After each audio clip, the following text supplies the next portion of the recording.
아버지의 사랑의 음성으로 우리의 심령에 새겨질 수 있도록 큰 은혜와 사랑과 긍휼로 인도하여 주시옵소서. 감사함 예수님의 이름으로 기도 올리옵나이다. 아멘.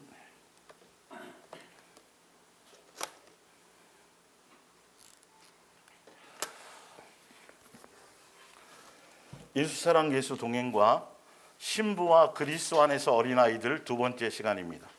그래서 지난주에 그리스도 안에서 어린아이들이란 어떤 사람들인가에 대해서 그 말씀의 원고가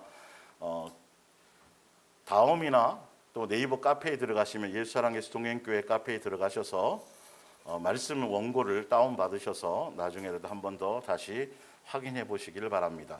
그래서 어린아이는 육적인 어린아이가 아니라 바로 성경에는 영적인 어린아이를 얘기하는데, 영적 어린아이는 성령이 없는 사람, 육의 사람입니다. 그래서 외모로 사람을 판단합니다. 예수님은 성령의 사람은 뭘로 판단한다 그랬어요? 예수님은요, 중심이에요, 중심. 예수님 다 알고 계세요. 예수님 우리의 모든 걸 다 머리칼까지 세신 바 되세요. 이게 더 확실히 믿어져야 돼요. 마음에 와닿아야 돼요. 그래야 어린아이를 벗어날 수 있어요. 그래서 육의 사람, 성령이 없어서, 그리고 성령의 열매가 없는 사람을, 성경에 나와 있는 전체를 제가 설명드리고 성경을 찾아드릴 겁니다. 그래서 예수님을 닮은 경건함이 없어요. 그래서 스스로 자랑해요. 그리고 사람을 중심으로 살아가요. 자기보다 더 대단하면 그 사람의 종이 돼요. 성경은 분명히 너희는 갑으로 산 것이 되었으니 누구의 종이 되지 말라고 돼 있어요? 사람의 종이 되지 말라고 돼 있는데 어느 순간에 그렇게 되어져 버렸어요. 성령이 없으면. 그게 다 어린아이예요. 뭐 직분과 관계없고, 오래 믿은 것과 관계없고, 기도 많이 한 것과 관계없고, 다른 것과 관계없어요. 그냥 그 사람의 열매를 보면 그렇게 돼요. 나이는 뭐 40, 50대였는데 행동하는 게 어린아이면 그 사람은 뭐 어떤 뭔가에 걸려 있는 거겠죠. 그렇죠? 있잖아요. 지체 뭐가 됐든 어떤 뭔가 문제가 있는 거예요. 행동이 보면 어린아이 같고, 판단하는 사고력이 그렇다면, 그래서 성령이 없기 때문에 성령의 열매가 없고, 그래서 세상 이론, 성경의 말씀이 기준이 아니라 세상 이론과 세상 지식과 세상 지혜와 세상적인 기준으로 말씀을 해석해요. 그리고 그 수준으로 적용을 해요. 멋대로 합리화시켜요. 예수님의 말씀이 절대적이지 않고 거기에 자꾸 다른 걸 플러스해요. 성령이 없어서 그래요. 세상적인 것과 플러스 한다니까. 요거는 이제 요 시리즈 끝나면 제가 좀 구체적으로 해둘게요. 그래서 예수님만이 아닌 사람을 자랑하게 되는 것입니다. 자, 성경 하나를 찾아볼게요. 사도행전 3장 11절입니다. 그래서 지난주에 어린아이, 성경에 나와 있는 어린아이요. 예수님께서 영적인 어린아이는 어떤 자들이 어린아이라고 말했냐면, 자기를 자랑하고 자기의 것을 드러내고 오직 누구여야만 되는데요? 예수님이어야 되는데, 목요일날 또 그것이 플러스 됐죠, 그렇죠? 3장 11절 보면, 나은 사람이 베드로와 요한을 붙잡으니 모든 백성이 크게 놀라며 달려나와 솔로몬의 행각이라 불리는 행각에 모이거늘 베드로가 이것을 보고 백성에게 말하되, 이스라엘 사람들아, 이 일을 왜 놀랍게 여기느냐? 안진병이가 걷고 죽은 사람 살아나고 문둥병, 이거 놀라운 일이에요? 놀라운 일이 아니에요? 놀라운 일이에요. 세상 사람의 기준으로는. 그러니까 거기에 다 껌뻑 죽는 거예요. 근데 예수님의 입장에서는 놀라운 일이라 그랬어요? 아니라 그랬어요? 아니요. 당연한 일들이에요. 예수 사랑 예수 동행의 길을 가고 능력과 표적을 안 따라가면 그런 일이 안 생기는 것 같아요? 그건 그냥 기본으로 되어지는 거예요, 사실은요.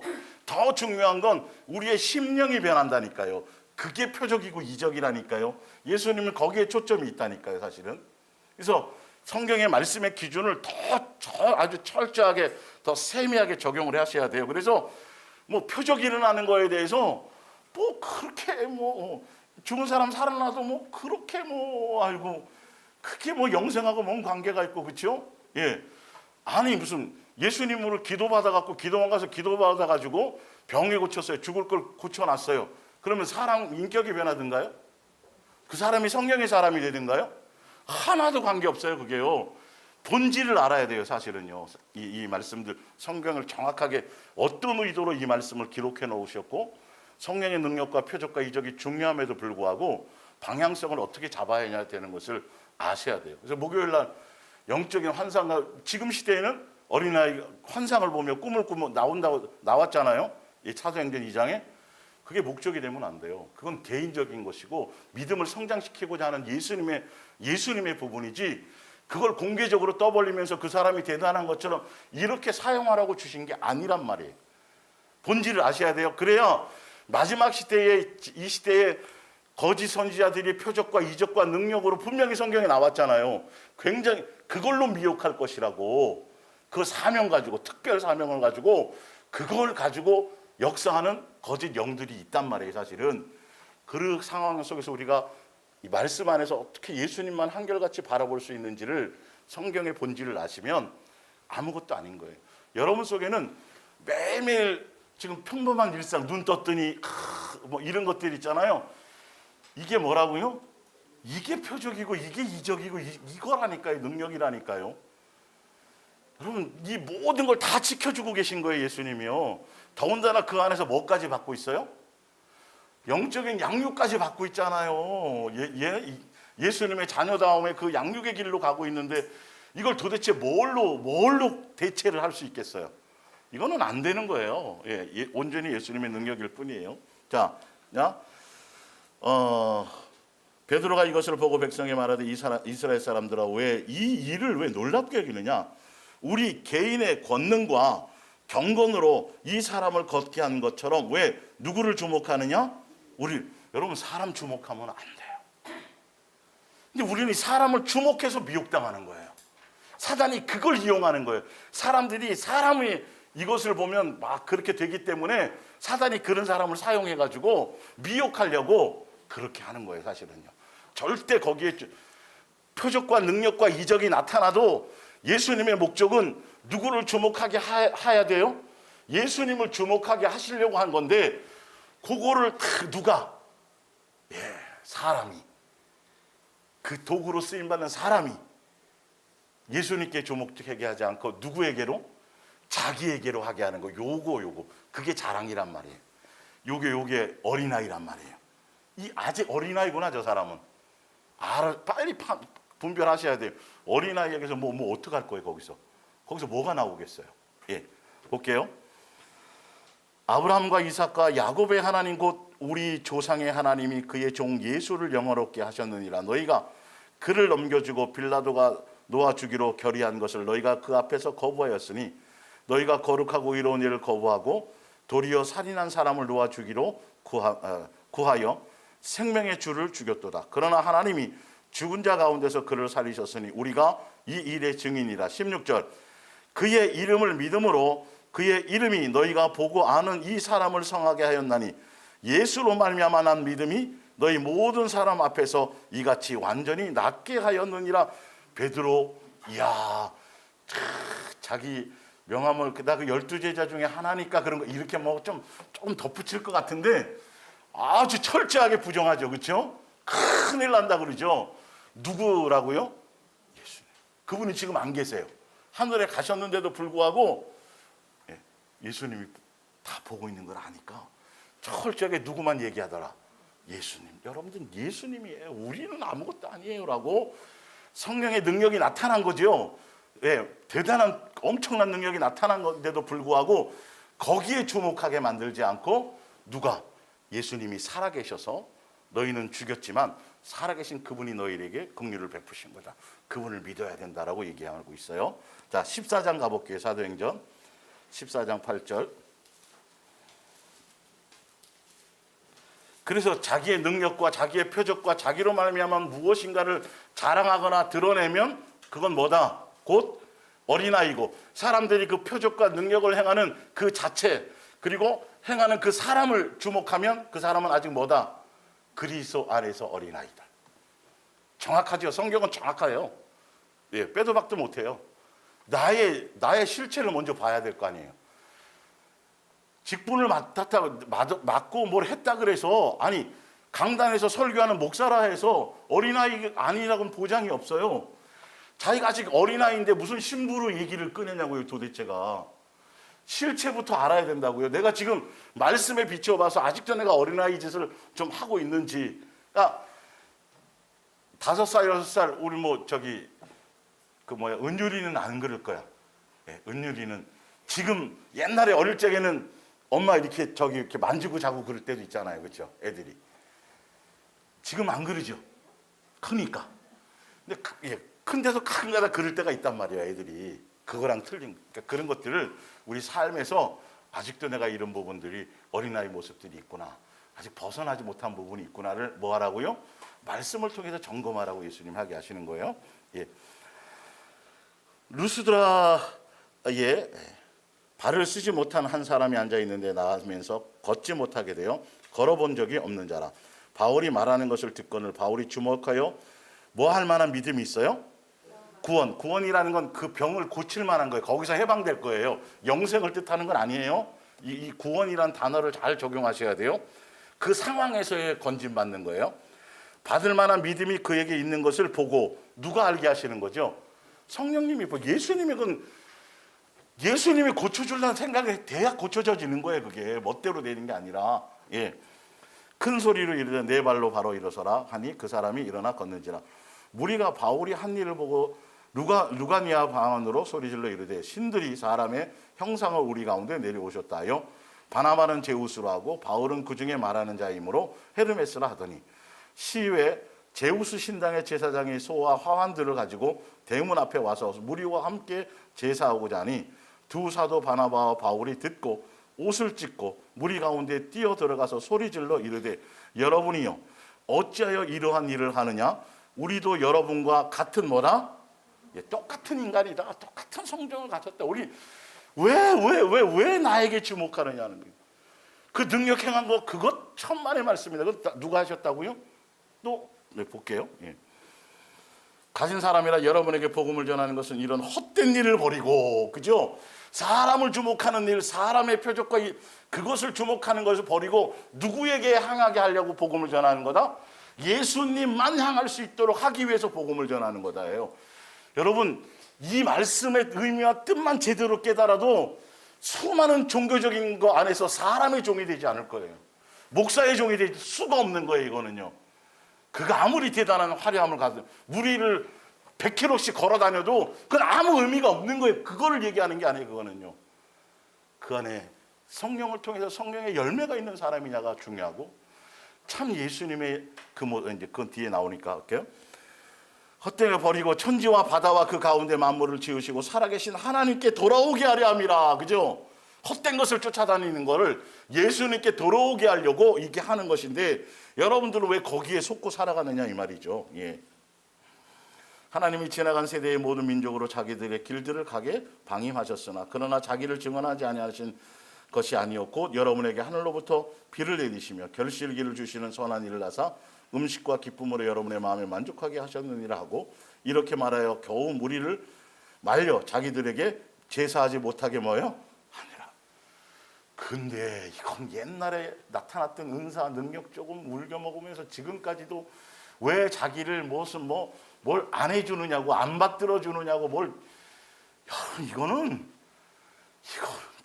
진짜 심각한 거예요. 그렇게 또 앞에서 막 세게 나가잖아요. 성도들은 또 거기에 또 껌뻑 죽어요. 이게 예수님처럼 편하게 친구처럼 자유롭게 막 이렇게 동등되게 해주면 오히려 그건 무시해. 만만히 봐요. 오히려. 그 말씀까지도 만만히 보는데 스스로 막 권위를 가지고 막 카리스마 있게 막 하잖아요. 그러면 성도들이 더 꼼짝도 못해요. 또 소위 옛날 군대 고참을 좀 잘못 만나면 맨날 밤에 집합을 시켜요. 꼬투리 잡아서. 그래서 뒤에 가서 빠따 한두 번씩 맞고 와야 되거든요. 고참이 바뀌었어. 그 사람은 괜찮은 사람이야. 그래서 집합을 안 시켜요. 잠이 안 와. 네? 뭔가 막 그렇게 해야. 네. 근데 저도 군대에 있을 때 저랑 동기가 하나는 그 목포 사람이고 며칠 차 한 차인데 걔는 막 그렇게 하거든요. 저는 그랬으니까 이게 말을 안 들어요. 말을 안 들으면 군대가 안 돌아간단 말이에요. 이 행정이나 이게 업무들이 어쩔 수 없이 강하게 해야 되는 때가 또 있어요. 그런 거 말고 그것처럼 그런 것들을 여러분들도 조심하셔야 돼요. 그러니까 사람이 자기를 주목하게 만드는 것들에, 그래서 수많은 사람들이 예수님이 지금 말씀을 통해 보여주어도 누구를 따라가요? 사람의 종이 돼요. 예수님 생각보다는. 이 말씀을 왜 써놨는지에 대한 의도를 헤아려 보지도 않고 그냥 멋대로 믿는 거예요. 그냥 뭐 대단하니까. 자, 마태복음 7장을 봅니다. 마태복음 7장.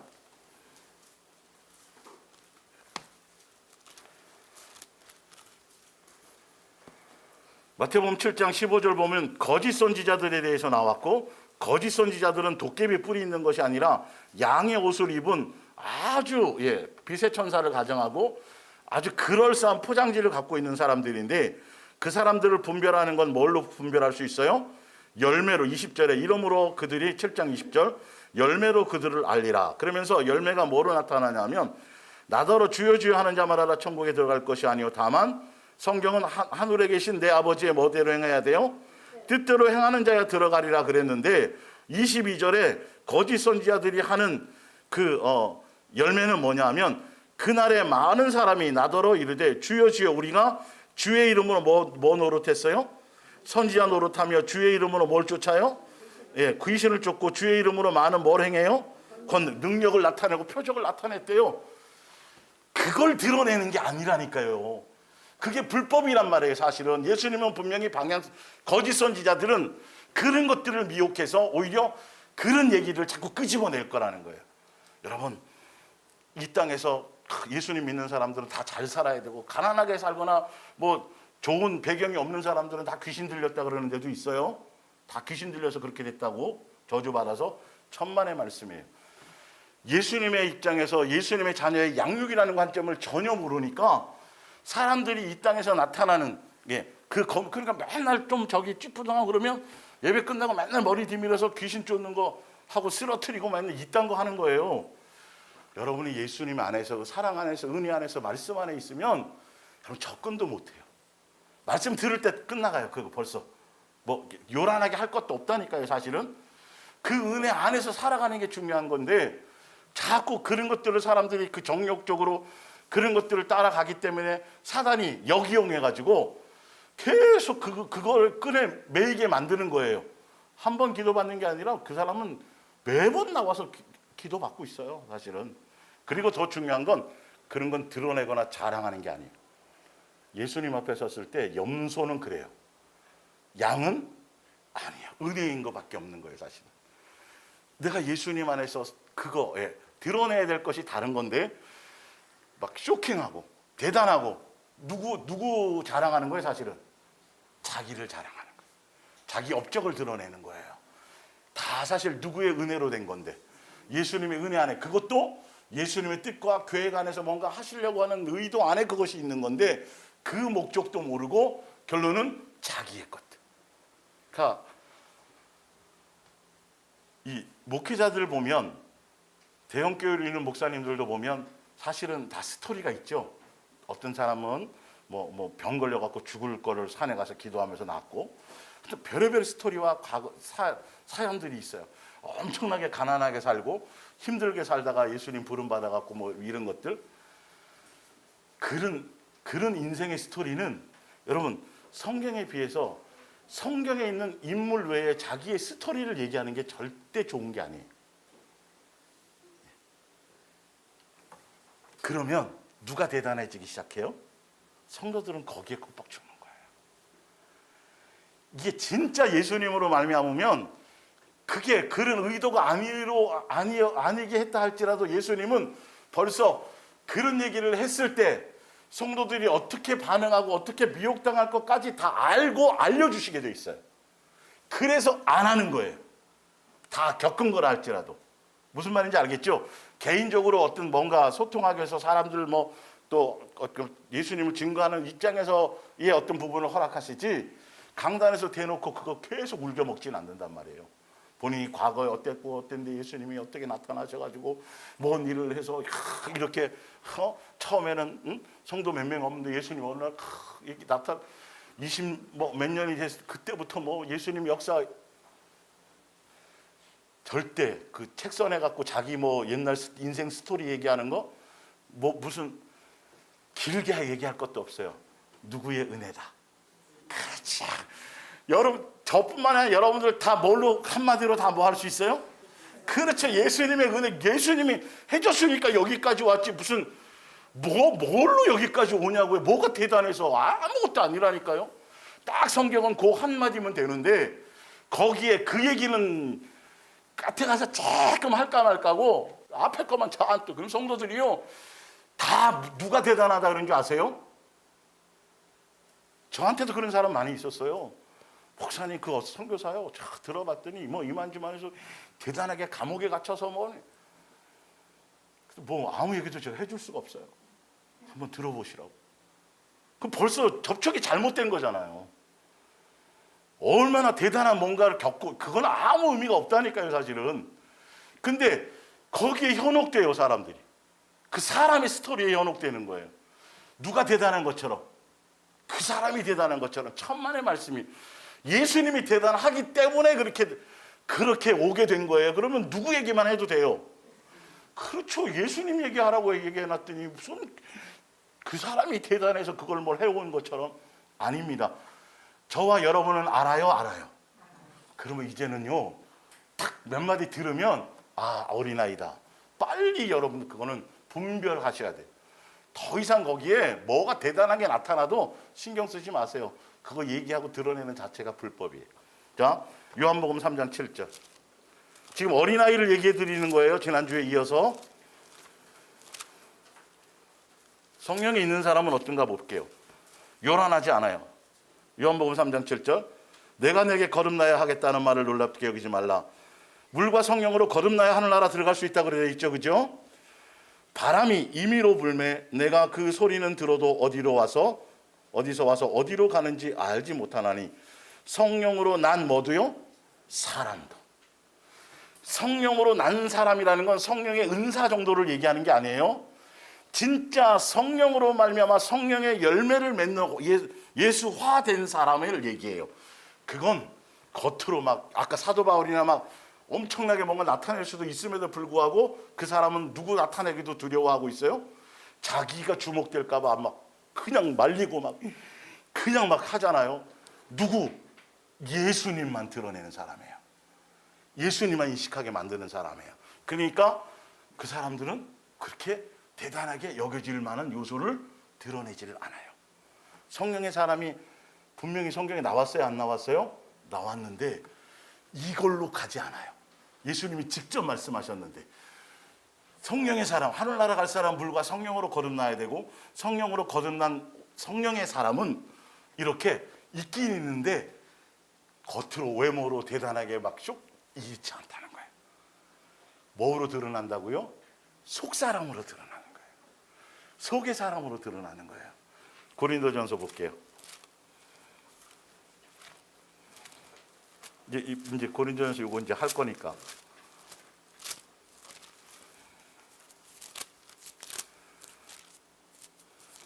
고린도전서 13장 4절.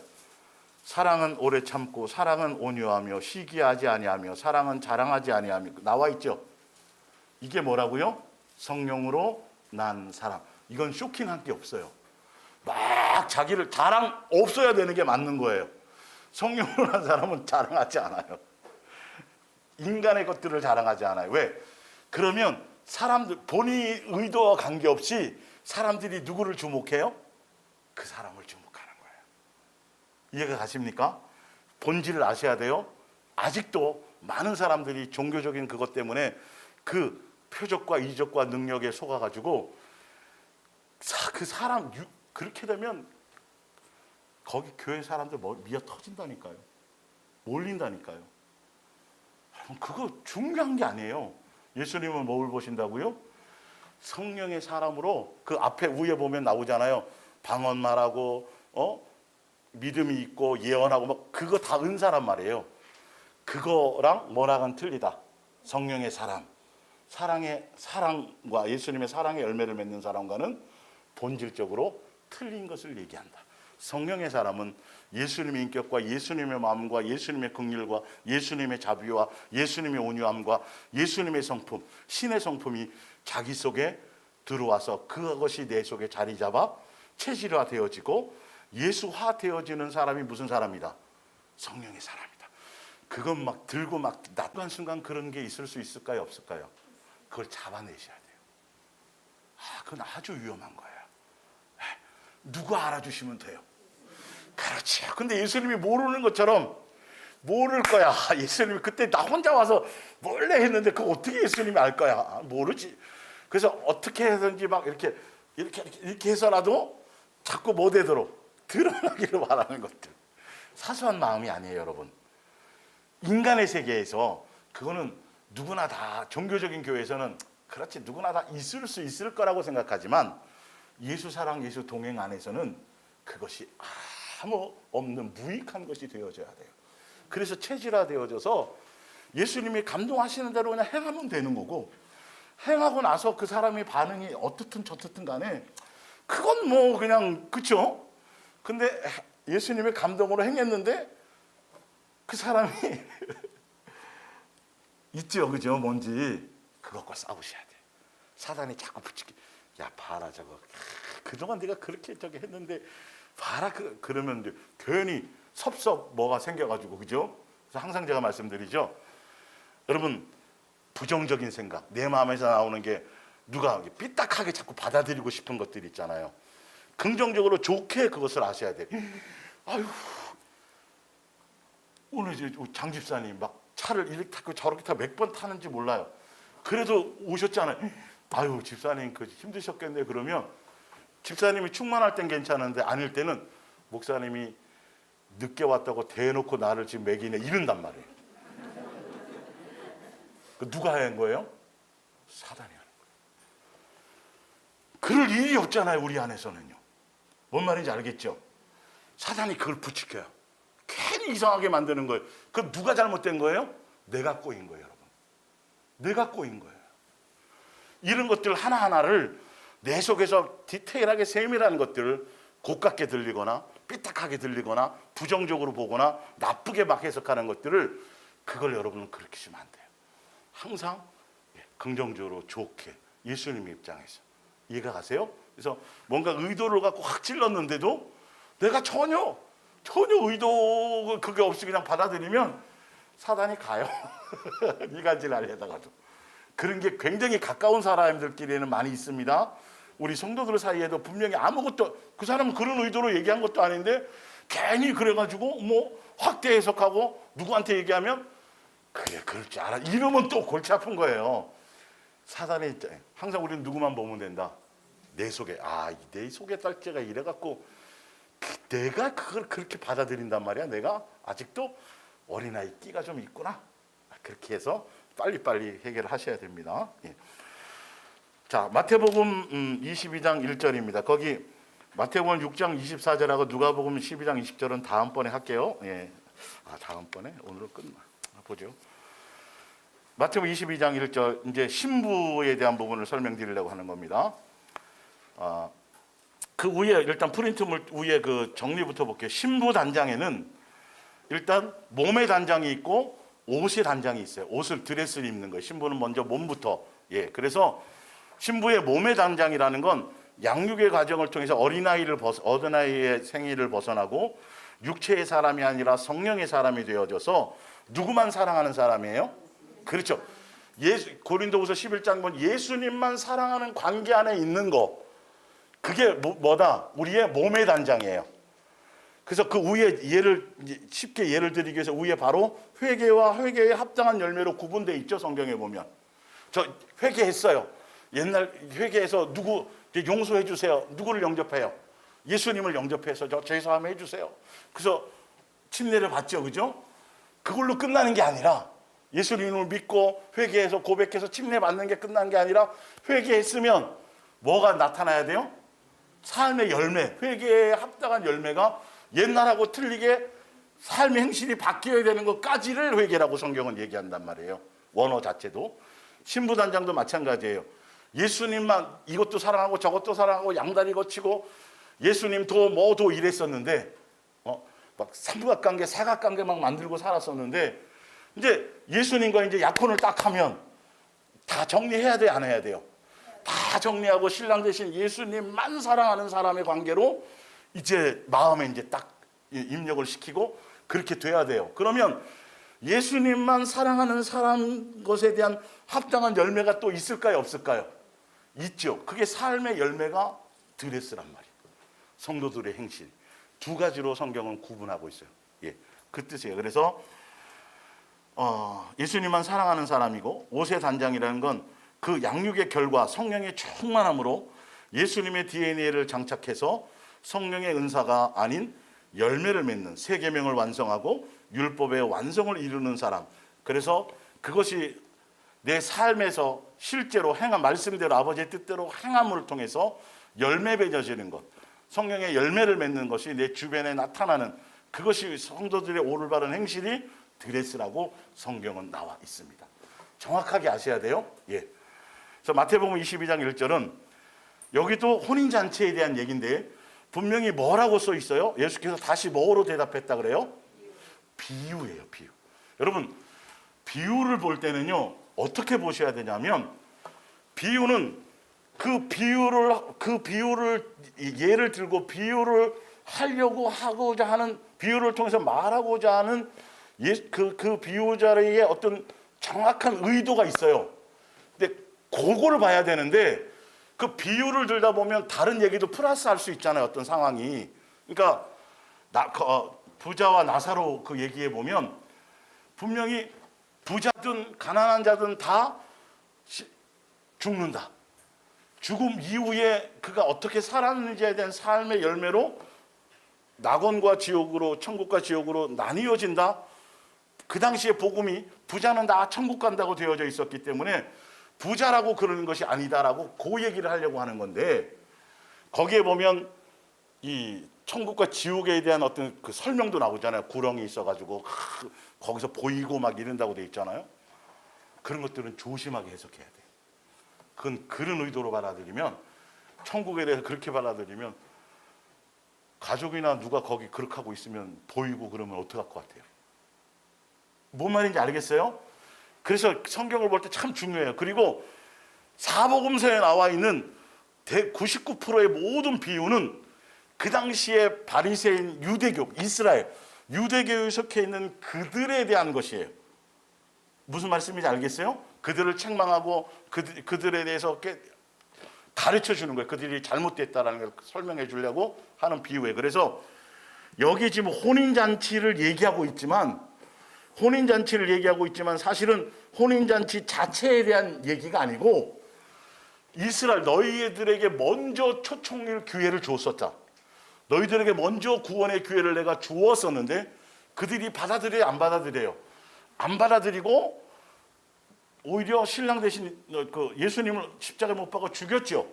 그래서 이제 나가가지고 뭐 하라는 거죠? 모든 이방인부터 시작해서 동서남북으로 다 가서 누구든지 다 뭐 하라? 초청해라. 무슨 말인지 알겠어요? 결론은 이 비유의 목적은 혼인잔치라는 내용보다는 이스라엘 너희들에게 먼저 기회를 주었는데 너희가 나에게 나오지 않았으므로, 내 말에 순종하지 않았으므로 너희는 못 들어간다. 기회가 없다. 그러나 그래서 너희 이방인들에게 기회를 주었는데 그 이방인들도 마찬가지 초청은 받았지만 중요한 건 공짜로 가는 건 없어요. 누구를 옷 입어야 돼요? 예복을 입어야 돼요. 예수님의 합당한 기준에 그것이 되어져야 돼요. 이해가 가십니까? 그 얘기를 하시려는 거예요. 근데 이걸 너무 확대 해석해서도 안 되는 거예요. 자, 볼게요. 천국은 마치 자기 아들을 위하여 혼인잔치를 베푼 어떤 임금과 같으니 그 종들을 보내어 그 청한 사람들을 혼인잔치에 오라 하였더니 오기를 뭐하며 싫어하거든. 이건 이스라엘이고 유대인들이에요. 종들이 길에 나가 악한 자나 선한 자나 만나는 대로 모두 데려오니 혼인잔치에 손님들이 가득한지라. 임금이 손님들을 불러 들어올세 거기에 예복 입지 아니하는 한 사람을 보고 이르되 친구여 어찌하여 예복을 입지 아니하고 여기 들어왔느냐 하니 그가 아무 말도 못하거늘 임금이 사람들에게 말하되 그 손발을 묶고 바깥 어두운 데에 내던지라. 거기서 술 피우며 이를 갈게 되리라 하니라. 청함을 받은 자는 많되 택함을 입은 자, 이 택한다는 걸 잘 아셔야 돼요. 예수님의 기준에, 예수님의 뜻에 합당한 사람이 없구나를 얘기하는 겁니다. 예, 될 사람 안 될 사람에 대한 택함을 얘기하는 거 아니에요. 원어의 의미가요. 그래서 선정된 사람, 뽑힌 사람, 예수님의 그 기준 안에 합당한 사람이 이렇게 없느냐. 이에 바리새인이 가서 어떻게 하면 예수를 말의 올무에 걸리게 할까 상의하고. 자, 마태복음 22장을 성경을 다시 한번 보세요. 제가 여러분들에게 좀 확실히 알려드릴게요. 앞으로 비유를 보실 때도 좀 제대로 앞뒤를 살펴가면서 보셔야 돼요. 예.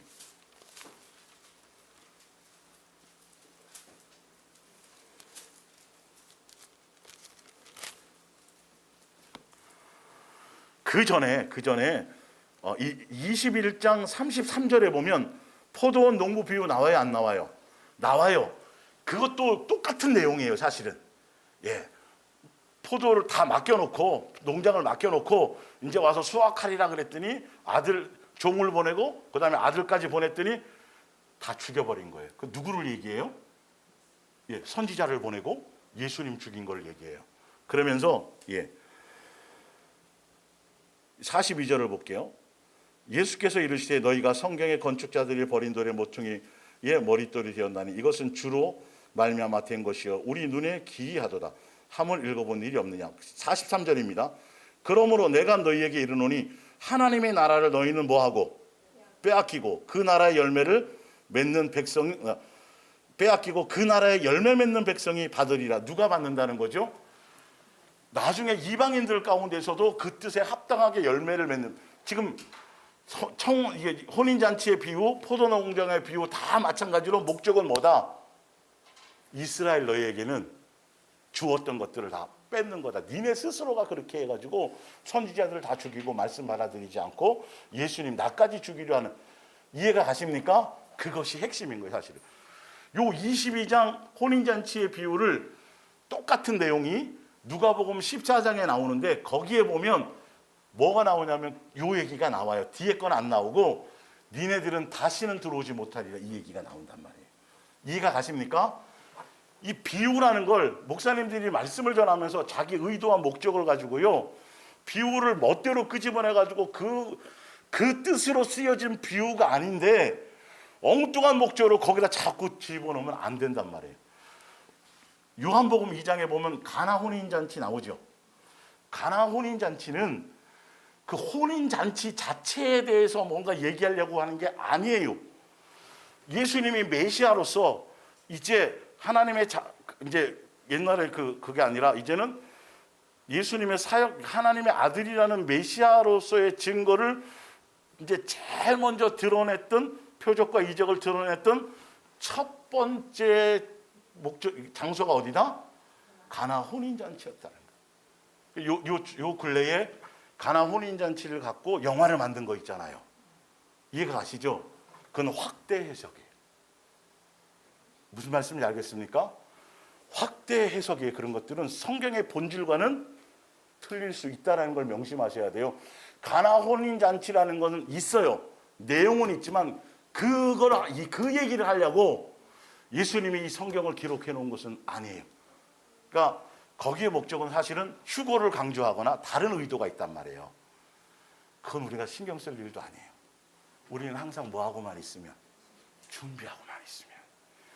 근데 또 그거 보고 엉뚱한 대로 나가는 거예요. 이게 뭔 말인지 알죠? 뭐 계산하려는 거, 날짜 계산. 평상시에 공부 안 한 사람들이 자꾸 언제 시험부터 시작하면 맨날 그거 묻는 거예요. 이해가 가세요? 성경을 인용했지만 그 성경의 본질을 여러분들이 제대로 알고 가셔야 됩니다. 이해가 가십니까? 그래서 그냥 곁다리까지 해서 제가 말씀드리는 거예요. 가나 혼인잔치는 예수님이 이제 처음으로 표적을 행하셔서 이제 메시아로서의 그 길을 행하려고 하는 그 자체의 의미만 두시면 되고, 거기를 끄집어내서 다르게 또 확대 해석하면 성도들은 분별을 못해요. 뭔 말인지 아시겠습니까? 그것을 비유한다고 할 때는 무엇을 비유하는지에 대해서 정확하게 나와 있어요. 하나만 더 찾아줄게요. 일단 누가복음 18장을 보세요. 여러분들이 비유를 그 목적 그대로만 봐야 되지 거기에 있는 다른 걸 보면 큰일 나요. 18장 9절을 보면 또 자기를 의롭다고 믿고 다른 사람을 멸시하는 자들에게 이 뭘로 돼 있어요? 목적이 분명히 나와 있잖아요, 여러분. 그럼 창기와 세리는 다 의롭다는 소리예요? 그런 소리 아니에요. 그 뜻이 아니란 말이에요. 지금 그 얘기를 하려는 게 아니라 예수님의 바리새인이라고 율법을 지켰고 기도 많이 하고 뭔가 알기였죠. 했는데 중요한 건 그들의 열매가 뭐로 나타난다. 남은 무시하고 이거는 굉장히 절대적으로 조심해야 된다. 그것을 예수님이 강력하게 지금 뭔가를 얘기하는 거예요. 그래서 무슨 행위를 했든 뭐 능력이 나타났든 표적이 나타났든 그게 중요한 것이 아니라 자기를 뭐 하는 사람? 높이는 사람. 자기를 높였다라는 건 누구를 무시하는 거예요? 다른 사람을 멸시하는 거예요. 이거 여러분 조심하셔야 돼요. 지금 요즘의 이슈 보면 기독교 신문에 제일 많이 나오는 게 뭔지 아세요? 교단마다 여자 목사 안수에 대한 건이에요. 남녀 지금 시대가 바뀌. 여러분 성경은 그 얘기가 하는 게 아니에요. 창조가 틀린 것부터 시작해서 남자 여자의 역할부터 시작해서 예수님이 성경에 이유를 써놨어요, 안 써놨어요? 밑에 있거나 그 뜻이 아니에요. 그 차별을 얘기하는 게 아니란 말이에요. 만약에 그걸 차별이라고 생각하고 평등을 얘기한다면 목사가 없어져야 돼요, 안 없어져야 돼요? 없어져야 돼요, 안 없어져야 돼요? 없어져야죠. 집사, 권사 뭐 필요 있어요? 다 똑같은 건데 그러면 이해돼요, 안 돼요? 그거는 왜 차별이 아닌 거예요, 그러면? 남자가 애를 낳아요, 안 낳아요? 예수님이 그렇게 차이로 해놨어요, 안 해놨어요? 돕는 배표를 해놨어요, 안 해놨어요? 남자에게서 여자를 취했어요, 안 취했어요? 창조 원리가 틀리죠, 그죠? 맞잖아요. 누가 먼저 범죄했다고 돼 있어요? 다 써놨잖아요, 이유예요. 못하다, 잘못다 이 뜻이 아니라니까요. 이걸 이상한 세상 논리로 해가지고 지금 참 그러니까 여러분들은 제가 수없이 그걸 말씀을 드렸으니까 그런 논리에 빠지지 마세요. 다 이유가 있고 뜻이 있고 성경대로 봐야 되는데 제가 왜 이 말씀을 드리냐면 성경이 엉뚱한 끄집어내갖고 자꾸 논리 반박을 하고 자꾸 논쟁을 만들어낸단 말이에요. 예수님의 입장은 그걸 차별이라고 얘기하는 게 아닌 건데 고유한 차이잖아요. 그러면 세상적으로도 그게 평등해질 수가 없어요. 여자들이 다 힘든 일 다 해야 되는 거예요, 그러면. 이해가 가세요? 왜 나만 배 아파서 애 낳아야 돼? 그죠, 은영 집사님? 경일 집사님, 당신도 한번 배 아파서 낳아봐. 돼요, 안 돼요? 안 되잖아요. 그걸 무슨 남녀 평등이니 이건 큰일 난다니까 여러분. 이 개념을 그러니까 제가 왜 그러냐면 성경을 자꾸 멋대로 해석하는 거예요. 자기 임의대로. 전체적으로 예수님의 의도와 창조의 원리를 따라가야 되는데 못하다는 뜻이 아닌데 사실은 전혀 그런 개념이 아닌데 이상한 논리로 가면서 자꾸 분쟁과 싸움과 쓸데없는 지금 그거 논쟁할 때가 어디 있냐니까요. 그거를 지금 이슈가 많이 돼서 제가 여러분들 또 혹시 궁금해할까 봐 제가 말씀드린 거예요. 자, 요한계시록 19장 7절 우리가 즐거워하고 크게 기뻐하며 그에게 영광을 누리세요. 어린 양의 혼인 계약이 이르렀고 그의 아내가 자신을 준비하였으므로 몸 단장을 끝내고 예수님만 사랑하며 예수님께 이제 신랑 되신 것과 이제 그것을 체결을 돼서 실제로 이제 예식에 들어가는 거겠죠. 그에게 빛나고 깨끗한 세마포 옷을 입도록 허락하셨으니 이 세마포 옷은 성도들의 옳은 행실이라 하더라. 그러면서 그 9절에 보면 이 혼인잔치에 초청된 자들은 복된 자들. 여기에 혼인잔치에 초청된 사람은 신부, 하객을 얘기해요? 신부 자체를 얘기해요? 신부 자체예요. 이걸 인간으로 해석하면 큰일 나는 거예요. 네? 이해 가시죠? 아까 마태복음 22장에는 신부예요? 하객이에요? 하객이잖아요. 근데 그 하객이 꼭 결혼을 위한 얘기가 아니라 뭔 얘기를 하려고 그랬다고요? 니네들에게 먼저 구원의 기회를 주었는데 이 말이죠. 메시아를 영접하지 않았다라는 얘기를 하려고 니네들이 빨리 회개하라고 그 얘기를 하려고 예수님이 그 비유를 쓴 거라고요. 혼인잔치 자체를 얘기하려고 하는 것이 아니라 이해 가십니까? 남자들이 다 드레스 입고 남자들이 다 여자가 되는 그런 게 아니에요. 하늘나라에 남녀 여자가 없고 그 시집 장가 가는 게 없어요. 사실은 누가복음에 보면 똑같이 나오는데 천국 잔치라고 돼 있어요. 동서남북 사방에서 모여서 천국 잔치에 들어가리라 이렇게 나옵니다. 신부라는 이 자체도 사실은 교회도 얘기하고 각자도 얘기하지만 예수님과 우리의 관계, 사랑의 그 절정, 사랑이 아니면 맺어질 수 없는 그것을 예로 들어서 얘기하는 거예요. 족보가 꼬여요. 그러면 의미를 아시란 말이에요. 이게 우리가 이해하기 쉽도록 우리가 개념을 그렇게 부모의 자식의 관계와 이 관계가 틀리잖아요. 똑같이 사랑의 관계지만 순수하고 그 목적으로, 그래서 아버지와 자녀의 관계 안에서 온전히 된 자들 중에서 더 깊은 단계로 나가서 예수님과 이제 다른 거 말고 오직 무엇으로만, 사랑으로만 맺어지는 그 상태를 얘기하는 거예요. 세상의 남녀 결혼을 얘기하는 게 아니라. 의미를 아시겠어요? 그래야 단장이 뭔지를 안다니까요. 이게 단장이 뭔지를. 흰옷 입고 뭐 하는 게 중요한 게 아니라 내가 진짜 예수님을 사랑하면, 이제 예수님만 사랑하는 자라면 예수님 외에 다른 것에 대한 것을 생각지 않고 누구를 닮아가고 저 예수님의 그 모습을 드러내는 삶 자체를 얘기하는 거지, 옷 자체를 얘기하는 게 아니란 말이에요. 알고 보면. 이해가 가십니까? 예. 히브리서 5장 12절입니다. 이제 어린아이에 대한 건데, 아까 말한 것처럼 어린아이는 성령의 열매가 없는 걸 얘기한다 그랬어요. 이제 옷에 대해서 볼게요. 신부, 여러분은 벌써 오래전에 그리스도인이 되었습니다. 그러니 이제는 남을 가르칠 만도 한데 아직 하나님의 말씀의 초보적인 원리도 채 이해하지 못하는 형편입니다. 어린아이란 말이죠. 단단한 음식을 먹을 만큼 크지도 못하고 언제까지나 젖만 먹는 갓난아이에 머물러 있습니다. 젖만 먹는 사람은 옳고 그른 것을 분별한, 예수님이 뜻 뭔 말인지 알겠죠? 예, 이런 거요. 예.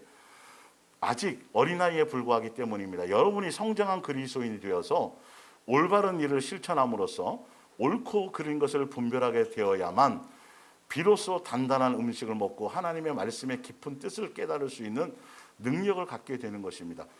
예수님으로 말미암아 받은 사랑의 그것을 내 삶의 실제로 행함으로 열매 맺는 그 과정을 통해서 우리는 뭐가 되어진다는 거죠? 알아져지는 거예요. 그러니까 이게 뭐냐면 학교에서 선생님이 잘 가르쳐줘요. 또 학원 선생님이 또 잘 설명을 해줘요. 머리로만 그렇지 이렇게 하는 것과 실제로 들은 걸 집에 가서 풀어보면 달라요. 달라요. 내가 이론으로 아는 것과 실제로 현재 삶의 현장에서 내가 그 말씀대로 살려고 내가 발걸음을 옮기면 되면서부터 실제로 예수님에 대한 사랑의 깊이를 더 깨닫게 되고, 실제로 내 속에 있는 어떤 것들이 실체의 모습을 더 알게 되고, 무슨 말씀인지 알겠어요? 그게 장성한 자예요. 그게 어린아이는 맨날 해주는 거 그냥 오냐 그 안에서만 끝나잖아요. 이제는 듣고 깨닫고 배운 것을 삶의 열매를 해서 순종의 길을 가면서 뭘 알아요? 사랑에 대한 것을 알게 된다는 거예요. 그 열매를 맺어가면서 이게 내가 해보니까 농사가 만만치 않네. 근데 해보니까 우리 엄마도 이렇게 힘들었을 것 같아. 이제 뭔가 옛날에는 입술로만 맨날 엄마나 나중에 되면 뭐 해주고, 실제로 그거 살아봐야 지금 현실에서 당장 필요한 게 엄마가 뭘 필요한지를 안단 말이에요. 지난주 인간극장이 그거예요. 지난주 인간극장 보신 분들은 엄마가 평생을 복숭아 아버지가 심장병에 걸려갖고 이렇게 일을 힘들 못해요. 엄마가 다 하는 거예요. 딸이 나중에 아빠가 쓰러져갖고, 아빠 솔직히 얘기하는 거예요. 아빠가 쓰러져서 자기가 하던 걸 다 그만두고 아빠를 살리기 위해서 왔다고 하지만 솔직히 말해서 그것 때문에 엄마가 평생을 고생하고 살은 것들을 가서 자기가 엄마 이제 좀 도와줘야 되겠다. 엄마 좀 쉬게 만들어줘야 되겠다고. 이해가 가세요? 그것처럼 우리가 예수님의 말씀을 받고 깨닫고 삶으로 움직여 나갈 때 누구를 알아요? 예수님을 알아요. 그 사랑의 깊이와 넓이와 높이에 대한 것을 깨닫게 돼요. 머리로만 이것만 해가지고는요 하나도 달라질 게 없어요. 그 얘기를 하는 거예요. 6장 1절. 이제는 그리스도 교회의 초보 진리를 배우느라 같은 자리에서 언제까지나 맴도는 일은 그만두고 더 깊은 진리를 배우는 자리로 나아가십시오. 또한 이해력을 키워서 건장한 교인이 품격을 갖추도록 하십시오. 예수가 되라는 뜻을 얘기하는 겁니다. 이건 착한 일을 해서 구원을 얻으려는 어리석은 생각이나 하나님을 믿어야만 한다는 필요성만을 가지고 떠드는 일에 더 이상 귀 기울이지 마십시오. 침례와 성령의 은사와 죽음자의 부활과 영원한 심판에 대한 지식과 이론과 믿음이 있잖아요. 요거는 뭐다? 장성한 자다, 어린아이다. 어린아이의 지식에 불과한 겁니다. 이게 그리스도 교회 초보입니다. 심판에 대해서 더 이상 가르침을 받을 필요가 없습니다. 여기에 머무르지 말고 이런 이론에 머무르 믿으면 다 구원이 이러지 말고 이제 3절에 주께서 허락하신다면 이제는 다음 단계로 나가야 됩니다. 그러면서 한번 빛을 받고 아까 성령의 은사에 참여해도 아까 분명히 나와 있죠. 그죠? 그것도 다 어린아이 그리스도 교회 뭐다? 초보다 어린아이다라는 거예요. 예. 하늘의 은사를 맛보고 성령에 참여한 바 되고 하나님의 선한 말씀과 내세의 능력을 맛보고도 타락한 자들은 다시 새롭게 하여 회개할 수가 없나니 이는 그들이 하나님의 아들을 다시 십자가에 못 박아 드러내놓고 욕되게 함이라. 성령의 은사나 성령의 열매가 없으면 어린아이예요. 성령의 은사도 어린아이의 단계입니다.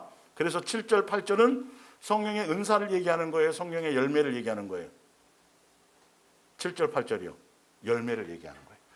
아까 예수님으로 말미암아 모든 은혜를 받고 사랑을 받고 이것들을 다 양육을 통해서 알게 되었으면 그것을 통해서 이제 예수님의 선하고 원하시는 뜻이 무엇인지를 그것을 알아서 뜻은 뭐예요? 내가 너희를 사랑한 것 같이 너희도 뭐하라? 그 열매 나타내라고 뜻이에요. 그럼 나를 통해서 그거 이루어져야 되는 거죠. 나 혼자 싹 다 받아먹고 나 혼자 싹 다 흡수해 먹고 나 혼자 싹 해놓고 입 싹 닦아버리는 건 아니라는 거예요. 그런 사람들이 태반이라는 거예요.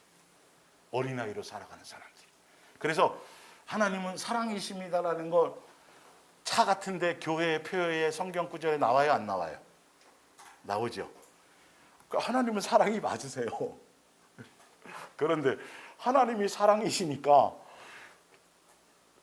나에게 사랑을 요구한다는 생각은 안 하고 사랑이시니까 그냥 나를 무조건 나에게 오냐 오쭈쭈 이게 아니라니까요. 오쭈쭈가 멋대로 해석을 하는 거예요. 사랑이기 때문에 사랑해야 된다고 얘기하잖아요. 그분이 사랑이시기 때문에 사랑을 요구하는 거고 사랑을 가르치시는 거고 사랑이기 때문에 내가 너희를 사랑한 것 같이 너희도 뭐 하라는 거예요? 사랑하라는 계명을 줬다라는 건 생각도 안 해요. 그분이 사랑이시기 때문에 우리를 사랑했어요, 안 했어요? 사랑했기 때문에 입 닦으라는 소리예요? 아니잖아요, 이게. 근데 이렇게 멋대로 성경을 해석한다니까요, 사람들을. 사랑이세요. 그러기 때문에 멋대로 살아가도 막 방종을 해도 괜찮은 것처럼 뭐든지 구하면 다 막 예수님이 욕심을 채워주는 것처럼 이렇게 사기치는 거예요. 아니요. 예수님이 사랑이시기 때문에 너희도 예수님의 자녀답게 뭐가 되라? 사랑의 열매를 맺는 자가 되라. 엄청난 이 말씀이거든요. 십자가에서 사랑의 절정을 보여주었으니 너도 마음의 중심을 다해서 누구에게? 너 이웃에게 뭘 나타내라?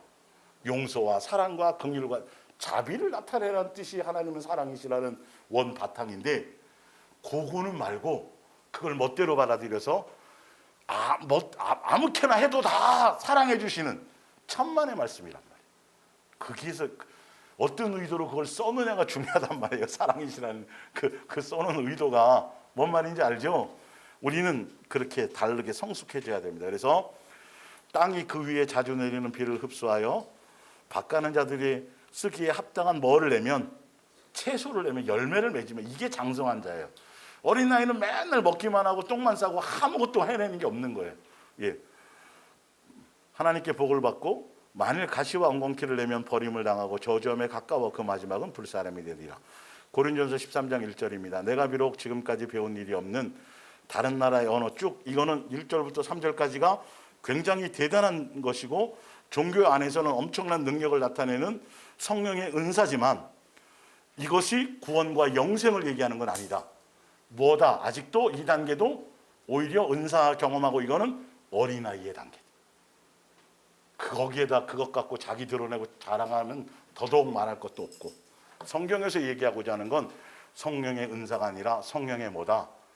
열매를 얘기하는 거다. 그래서 4절에 성령 사랑의 DNA, 사랑은 오래 참고 사랑은 온유하며 시기하지 아니하며 사랑은 자랑하지 아니하며 교만하지 아니하며 무리에 행하지 아니하며 자기 유익을 구하지 아니하며 성내지 아니하며 악한 것을 행하지 아니하며 생각하지 아니하며 불의를 기뻐하지 아니하며 진리와 함께 기뻐하고 모든 것을 참으며 모든 것을 믿으며 모든 것을 바라며 모든 것을 견디느니라. 이 기준이 누구여야 돼요? 예수님으로 말미암은 기준이어야 돼요. 내 멋대로가 아니라. 사랑은 언제까지나 떨어지지 아니하되 뭐도 패해요? 예언도 패하고 방언도 그치고 은사 단계를 다 뛰어넘는 거. 어린아이 단계에서 젖만 먹는 단계에서 장성한 단계로 가면 지금 젖달라 그런 애들이 있겠냐고요. 분유 타달라는 애들이 있겠어요? 없단 말이에요. 예. 방언도 그치고 지식도 패하리라. 9절에 우리는 부분적으로 알고 부분적으로 예언하니 은사 부분인 얘기하고죠. 10절에 온전한 것이 올 때에는, 온전한 것이 뭐예요? 아까 사랑의 DNA예요. 사랑 안에서 사랑의 열매, 사랑이 올 때에는, 사랑의 본질이 올 때에는 은사적인 것들이, 예, 이 말이에요. 예. 부분적으로 하는 것이 폐하리라. 내가 어렸을 때에는 말하는 것이, 어렸을 때가 무슨 얘기예요? 아까 천사의 방언 얘기하고 다 은사적인 거. 그 얘기를 자꾸 다른 각도에서 똑같은 얘기를, 뭔 말씀인지 알겠죠? 예.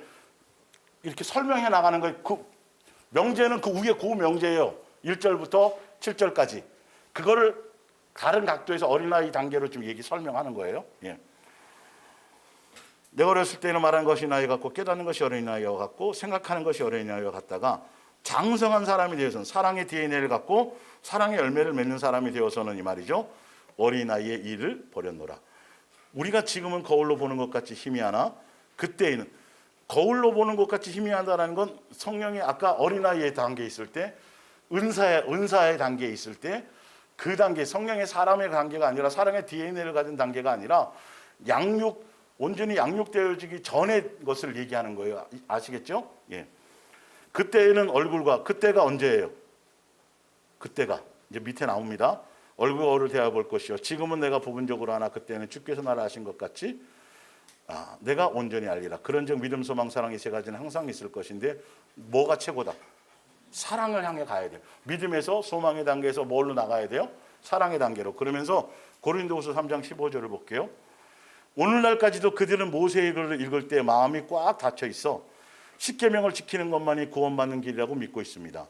그러나 누구든지 주께 나올 때 그 수건은 벗겨집니다.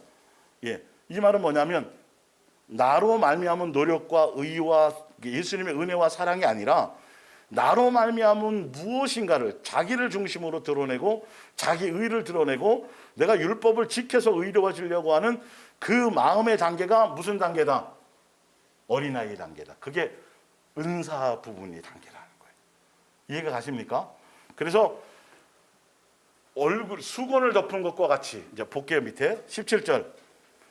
주님은 생명을 주시는 영이시며 영이 계시는 곳에는 자유가 있습니다. 18절. 우리 그리스도인은 얼굴을 가리는 수건이 없습니다. 얼굴을 보세요. 여러분 얼굴에 이렇게 수건을 덮으면 희미하게 보여요? 안 보여요? 희미하게 보이잖아요. 사람이 빛을 통해서. 그죠? 그 율법이라는 거예요. 나로 말미암은 거라는 거예요. 그러나 이제는 예수님의 뭐 안에 들어가면, 사랑하는 관계 안에 들어가면 실제적으로 그 사랑 안에서 무슨 열매를 맺는다. 내 안에 예수님으로 말미암아 자유의 영을 갖고 그 자유의 영으로 율법을 완성해 나가고 새 계명을 완성해 나가는 온전한 장성한 자의 교로 갈 수 있습니다가 이거랑 연결이 되는 거예요. 성경은 다 그 안에 답이 있어요. 자, 그래서 볼게요. 우리 그리스도인은 얼굴을 가리는 수건이 없습니다. 거울처럼 주님의 영광을 환하게 비출 수 있습니다. 그리고 주님의 영이 우리 속에 일하심으로 우리는 말할 수 없는 영광 속에서 더욱더 뭘 해나가는 거예요? 예수님을 닮아나가는 그거, 수건을 쓴 것처럼, 아니 어린아이에 있을 때는 희미한 뭔가가 통해서 우리가 예수님에 대해서 희미하게 알았지만 욥도 그랬어요, 안 그랬어요? 말로만 듣기만 하고 그저 그렇게 알았는데 이제 그 양육의 과정을 통해서 이제는 확실히 안다 그랬잖아요. 똑같아요. 예수님에 대해서 실체를 확실히 아는 거예요. 종교적에 있을 때, 어린아이에 있을 때는 예수 믿으면 구원받는 게 목적이었어요. 지옥 안 가려고 믿는 거예요. 예수 믿으면 복 받는 줄 알았어요. 다 그 정도 수준으로, 종교적인 수준으로 예수님을 봤는데 아유, 이게 아니네. 예수님을 진짜 만났더니 사도 바울이 유대교에 있을 때 예수님 몰랐잖아요. 진짜 예수님을 딱 만났더니 이분이 아버지시네, 이분이 전능자시네, 이분이 나를 사랑하신 분이시네, 나에게 사랑을 요구하시는 분이시. 이 모든 우리 양육의 스토리를 뭐 하게 된다? 알게 된다. 여러분, 하늘나라 가서 예수님을, 그거는 성경에 써놓을 일이 없습니다. 그건요, 이해가 가세요?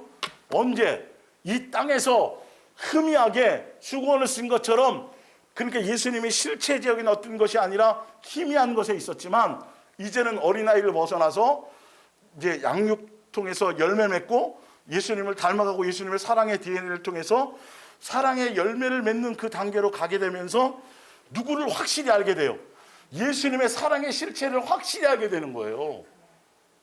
이게 의미 아시겠어요? 제가 왜 자꾸 지금 신부와 그리스도 안에서 어린아이 이 부분을 왜 이걸 설명하는 의도와 목적이 뭐냐면, 여러분들이 지금 예수님 안에서, 사랑 안에서 양육되어져서 장성한 자로 가는 이것이 제대로 되어서 온전하게 말씀 안에서 바르게 가는 참된 길이라는 걸 증명해 드리려고 제가 이걸 해드리는 거예요. 예. 사랑의 열매가 아니면 은사가 나타나고 표적이 나타나고 이적을 행하고 뭘 해도 무슨 단계다? 어린아이 단계다. 그래서 자유의 영을 통해서 수건이 벗겨진 상태에서 그 자유의 영은 무엇을 하시는 거냐 하면 우리를 누구 닮게 하신다?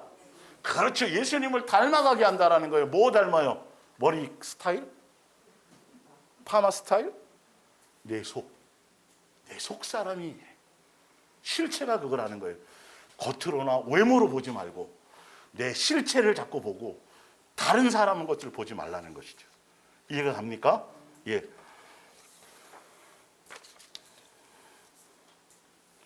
이 뒷장 이것도 쭉 읽으면 끝나는 건데 어쨌든 오늘은 여기까지 하겠습니다. 예. 다음 주까지는 가야 되겠네요. 이번 주로 끝내려고 그랬더니. 그래서 여러분들이 다 지금 마지막 시대에 신부 단장해야 됩니다. 신부 운동 뭐 별의별 거 다 있죠. 내가 일단 어린아이인지 아닌지부터 점검해 보시고, 신부 단장은 두 가지 부류가 있어서 실제로 내가 신부 단장을 제대로 하고 있는지 안 하고 있는지 성경에 나온 대로 가잔 말이에요. 아무 실체도 없이 그냥 교회 열심히 나오고 전도 많이 하고 뭐 막 이러면 뭐가 되는 걸로 자꾸 그렇게 가르치고 끝나잖아요. 그게 신부 단장인 것처럼 새벽기도 안 빼먹고 뭐 하고 아니요. 실제로 내 삶의 열매가 맺혀지는 거예요. 예수님 자녀 다움이 있어지는 거예요. 예수가 되어지는 거예요. 그거래야 예수님과 함께 잔치에 참여하지 않겠어요? 요한계시록에 나온 것처럼 옷이 아니라 뭐다? 성도들이 올바른 행실이지. 그 예수님다운, 예수님 자녀다운, 예수님의 열매가 없고 예수님의 사랑의 DNA가 없이, 열매가 없이, 예수님 닮은 것이 없어서는 초청이 되어도 쫓겨난다, 안 쫓겨난다? 쫓겨난다. 아시겠어요? 의인들 중에서 악인을 골라내신다 그랬어요. 믿는 척만 하는 것이 다 골라낸다 그랬어요. 제가 겁주려고 그러는 게 아니에요. 뭔 말인지 알죠? 일단은 그 정도는 알고 가셔야 돼요. 바른 길이 무엇이냐? 아버지의 뜻대로 행하며 가는 거예요. 늦어도 괜찮고 넘어져도 괜찮고 실수해도 괜찮고 다 괜찮아요. 제대로 된 양육의 길이라는 것만 알란 말이에요. 그래서 우리가 항상 마음의 중심에 부족하고 연약할수록 뭐 하라고요? 드러내라고. 예수님께. 그래야 누가 달려오세요? 예수님이 도와주려고, 그 영적인 걸 해주려고, 예수님만 의지하게 하려고.